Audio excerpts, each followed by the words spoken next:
พี่น้องคนอยู่ต่างประเทศเยอะมาเบิ่งได้จะเลือดเจอเมืองร้ายได้งามร้ายนะ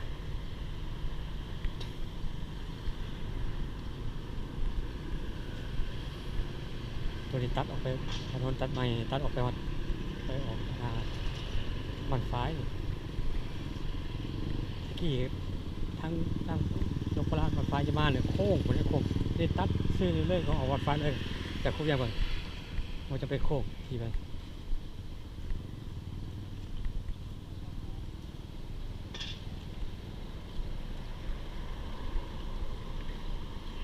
ข้ามทางไประวังรถกัน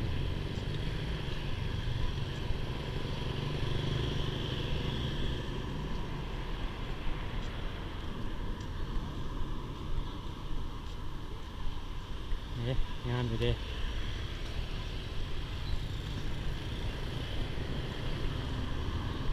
นี่พร้อมในการเจอในรถติดจากของแรกมันโคตรรถมันต้องเปิดโคตรมา2 คน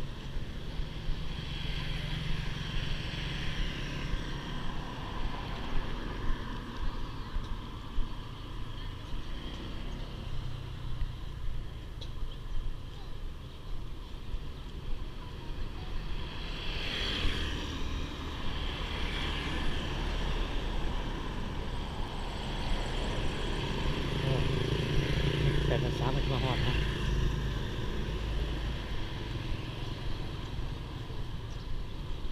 ลด 40%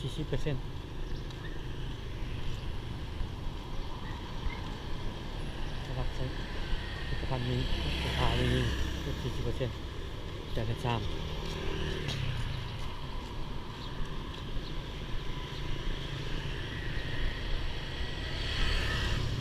อาหารมีอาหารกาแฟอาหารและกาแฟเสร็จเลย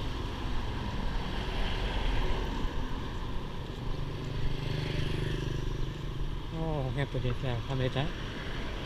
เป็นโรงแรมที่ราคาสูงกว่านี้คนน่ะต่อใส่กระเพาะเรียงจับเซ็นเตอร์เลยอย่างมันมีสกายวอล์ก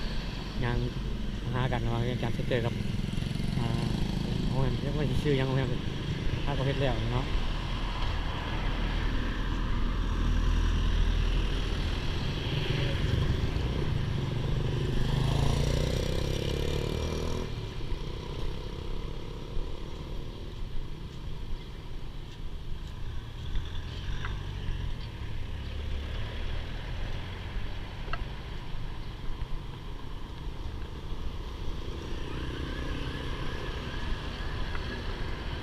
ก็จะบอกจอดแค่เราตามคิว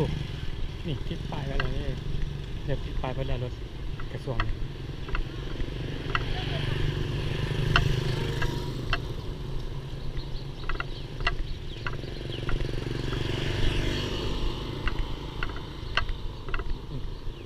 โอ้เขาก็ปลุกแล้วยังบอกยังตกแต่งมาแล้วเนาะโอ้สูงหลายครับ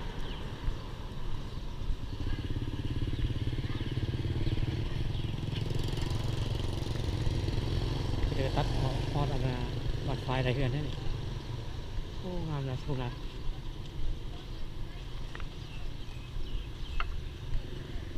อันนี้พนักงานนั่งอยู่ได้อยู่ได้นี่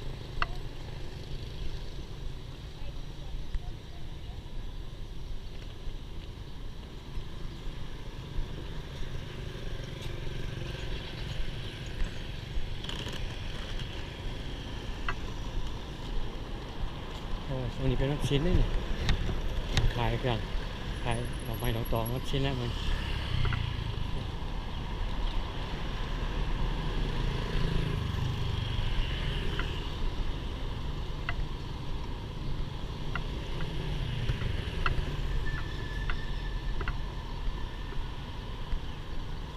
โอ้การชิ้นขาทุกอย่างสามารถกีบทุกอย่างสามารถกีบอย่างนี้เนาะเห็ดตัวพนันแล้วเป็นกระตัดเมียนนะนี่ตัวนี้เล็กอยู่พนันแล้วนี่กำลังว่าสามตัวนี้กันตัดเมียน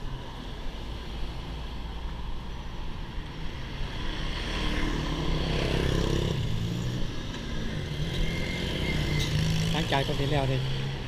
ข้างหน้าสิเจริญขึ้นบ่เนาะมันเป็นวัดเวียดได้อยู่ไหนมีวัดเวียด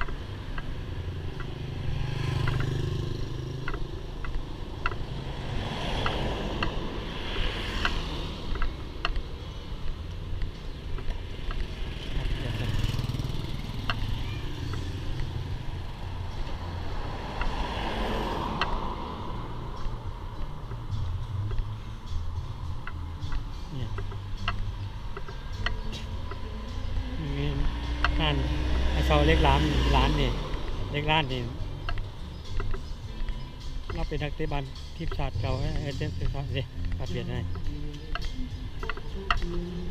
เราเป็นนักเตะบอลของคณะทั่วไปได้เราเป็นบอลดีไอ้มา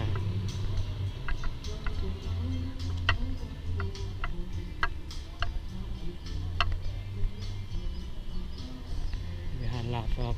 พนักงานพวก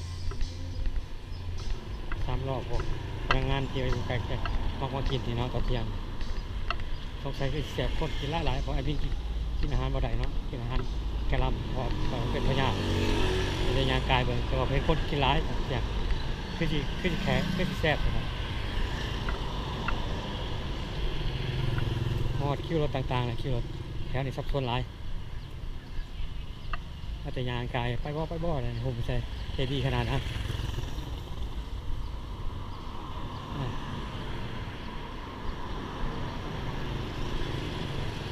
มันปัดจากอะไรเนาะตลาดมันเป็นอย่างนี้นะ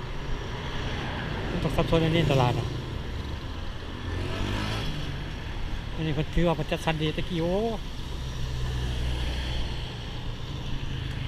แต่ตอน4 โมงเช้าอาจจะยังขี่มุดไว้เขาของ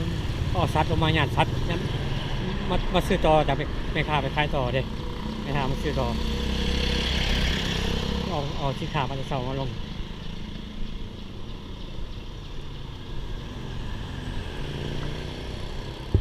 ตัวนี้มีท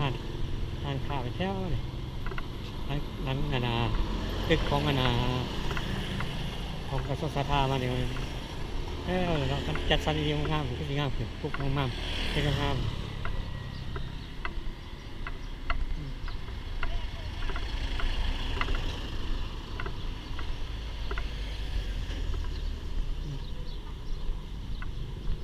ไอ้นอกเมืองเขามาเรียนในเมืองเนาะออกอยู่ไกลเมืองหยิบจากรถเขามาเรียนในเมืองเนี่ยตึกนี้ปุ๊บเลยมาแล้วเนี่ย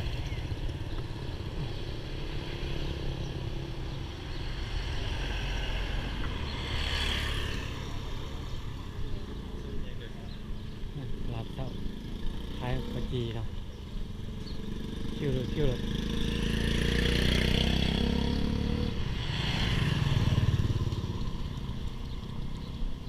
รถเมล์ยังบ่แล้วนะที่จะเช่าคนเดียวกบกระถามกับโรงแรมเลยนะ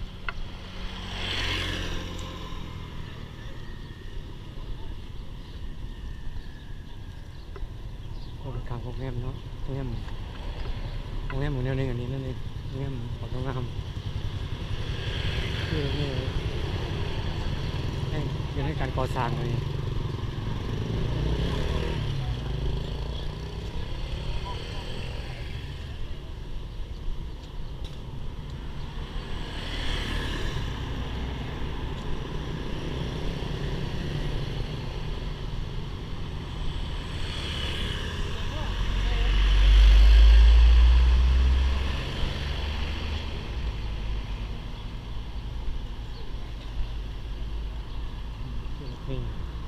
คือแบบของแถวเองของแถวเที่ยวลงมาเที่ยวพออย่างนี้เนาะจริงๆกันแอดมินที่แนะนำมึงเนาะพวกคณะโลโก้ดาวเวอร์อินไดใส่แอปนอได้เหมือนกันนะใช้แอปนอราคาสิก่อนต่อรองได้โดยเฉพาะอินไดเรามีใส่เสียน้ำน้องแอดมินเคยใส่แล้วอินไดต่อรองราคาได้แต่โลโก้ราคามันเขาบังคับมาเลยแต่ว่าอินไดเขาต่อรองราคาเขาได้เนาะ โดยผ่านแอปนะครับต้องนับใส่แต่วัดแอปอย่างเดียวครับราคาครับเช่นถ้าว่าผู้พัฒนาเป็นขึ้นในนั้นหนึ่งนี่พัฒนาแต่วัดแอปเนี่ยวัดแอปครับไล่เห็นเป็นไรนี่ได้เรียนแต่วัดแอปอย่างเดียวเป็นการท่องเที่ยวไทยเขาใส่ร้ายเป็นยังไงเล่าใช้แอปวัดแอปเนาะอย่างเกิดมีปัญหาหนึ่งมันนี่จะยังมาตลาดเสาเลยตลาดเสาแล้วโอ้ไปที่นี่สีสมอันนี้สุดกลางในราชาศาสตร์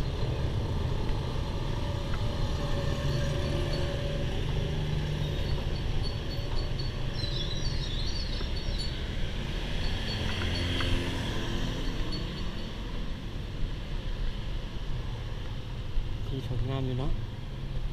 มีสีมีสันนะตะกี้มันจะเป็นอะไรกันครับ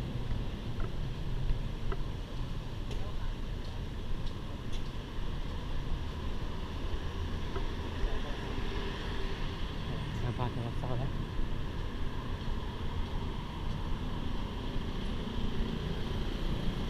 ยังขายต่อเนาะยังมีกันแรงขึ้นที่เรา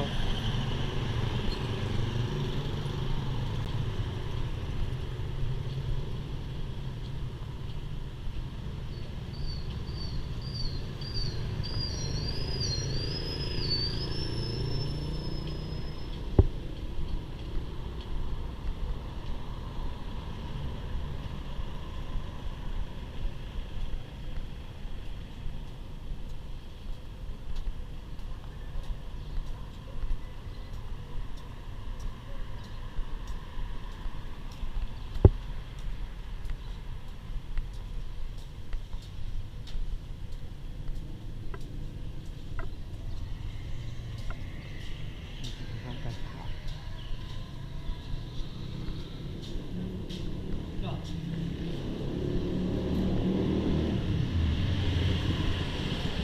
วันที่6 ที่ 7เดี๋ยวไม่กดแล้วพอ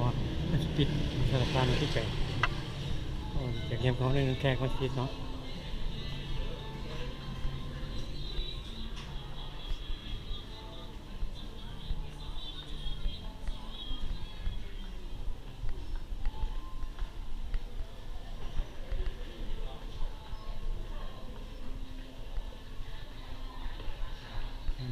ครับ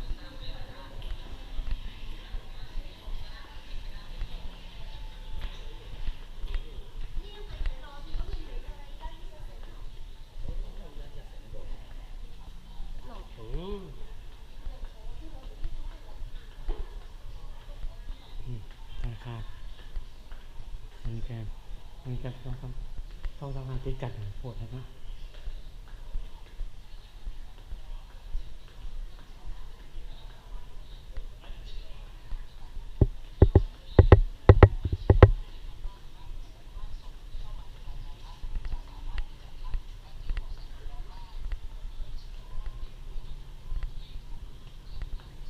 ร้านอาหารตัวนี้ขายเฉพาะเชียงของปิดสั่ง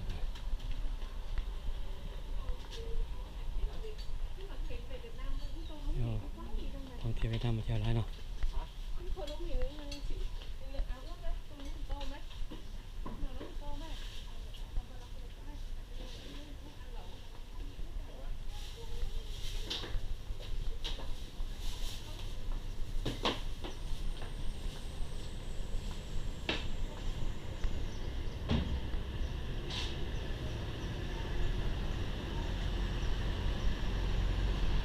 ท่องเที่ยวทางแถวเป็นเลย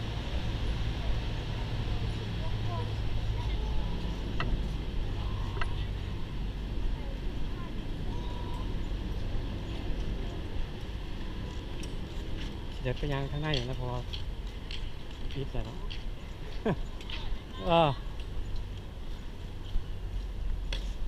ซื้อซะซื้อห่านซะ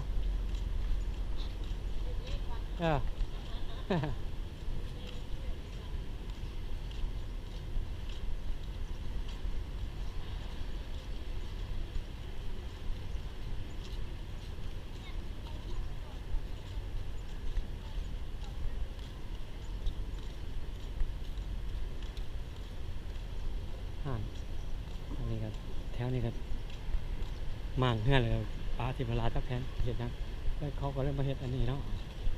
มาเห็ดตะแพนน้อยๆครับเสาคายท่านหัวดีได้หนึ่งเห็ดบนจอดรถเพื่อนๆที่เจอดีก่อน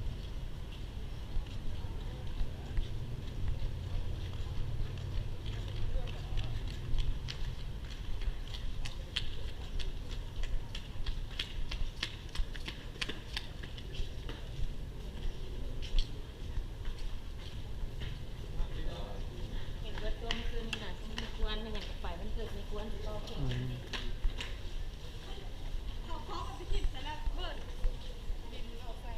ครับ